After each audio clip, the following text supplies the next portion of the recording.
In this exercise, we will look at the example of a cyclotron. A cyclotron is a device that is used to accelerate charged particles such as ions. It consists of two sets of metal electrodes that are in planes on top of each other. The electrodes are shaped as half circles, and the left sides are coupled to each other and the right sides are coupled to each other. And then the charged particles can fly in the space in between the two plates, the horizontal plane. A magnetic field is applied vertically, so out of plane, such that charged particles, ions, start to make circles in this plane. Now here we have a top view of the cyclotron where the magnetic field is pointing towards you. Now the idea is as follows. If an ion starts here, for example a proton, and it flies, it will start to make a circular motion due to the Lorentz force. But now if we apply an alternating voltage on these electrodes at the right frequency, the ion continues to accelerate and will make larger circles as it accelerates, like this. So let's see how this motion works. So in this situation, of course, there is a Lorentz force working on the proton. And for the Lorentz force, we know that we can write it as F equals Q times vector v, the velocity, outer product, vector b, the magnetic field. Now the outer product was discussed in the theory lecture. So in this situation, the velocity is always perpendicular to the field. So we can write the outer product as Q times v b sine of theta. But since theta is always 90 degrees in our example, because the field is out of plane and the velocity is in plane, we can simply write that as Q times V times B. Okay, so in this example, the Lorentz force takes the role of the centripetal force that keeps the ion in its circular motion. So that means that we can equate the centripetal force, which is m v squared over r, to the Lorentz force q v b. Now there's a v on either side of this equation, so we can cancel this v against this square.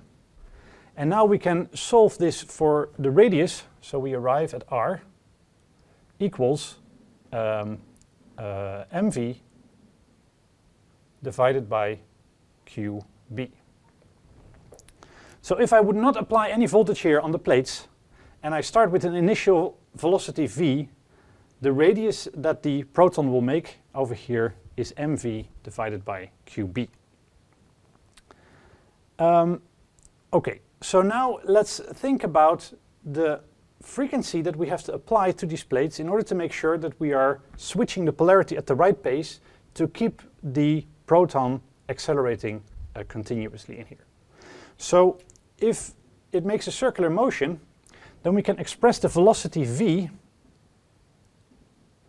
as the distance that it travels divided by time. And in this case, that would be the circumference of the circle, so that is 2 times pi times r, divided by the period of the motion, t. Now this r is the same r as we have computed before, so we can write this as 2 pi mv divided by q times b times t. And interestingly here we see that there is a v on either side, which we can cancel again. So we can solve this now for the period. T will be equal to 2 times pi times m divided by qb. That is the period, the time that it takes to complete one revolution. Now the frequency that we have to apply to the plates will be 1 over t. So f, the frequency, f is 1 over t, and that would in this case be qb divided by 2 pi m.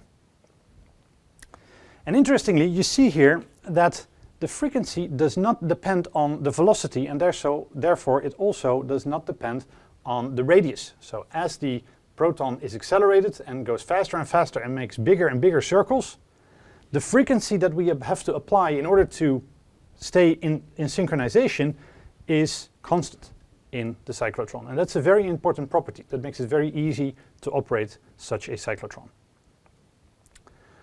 Okay, so that's a very nice result. So now let's look at some realistic numbers. So if we look at one of the biggest cyclotrons in the world, we can find, you can look this up on the internet if you like, that it has a radius, I will call this capital R, so that's the outer radius of the cyclotron, or the outer radius from the center to the outer ring, of approximately 10 meters.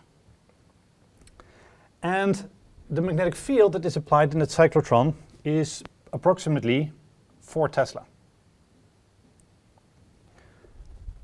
Okay, so now let's consider that we start to accelerate a proton in that cyclotron. And we want to figure out what velocity, the maximum velocity it can reach at the outside when the circle is at its biggest. So then we start with this expression of r, which we now solve for v. So then you find that v equals qbr divided by m. And since we are talking now about the maximum radius that it can reach, I'm going to replace this r here by the maximum radius of the cyclotron, which is capital R. Okay, if I now fill in the numbers, so the charge of a proton is 1.6 times 10 to the minus 19 Coulomb. B is 4 Tesla. R is 10 meters. And we divide by the proton mass, which is approximately 1.6 times 10 to the minus 27 kilograms. Now conveniently here, we can exactly cancel those 1.6's, that's nice. 10 to the minus 19 times 10 to the 10 is essentially 10 to the minus 18, so I can remove this one and change this into an 18. And 10 to the minus 18 divided by 10 to the minus 27 is 10 to the 9.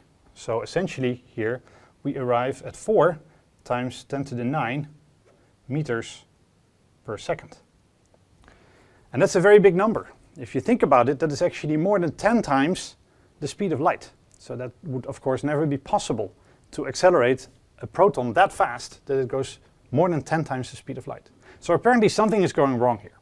So with that cyclotron, in principle you could accelerate a proton to faster than the speed of light, but now relativistic effects start to play a role. And if you start to study physics, you will find out that as the proton approaches the speed of light, it actually becomes heavier and heavier. So the mass here increases, and you have to change the frequency on the plates here, and it will never be able to reach a speed that is this big. This completes the exercise on the cyclotron.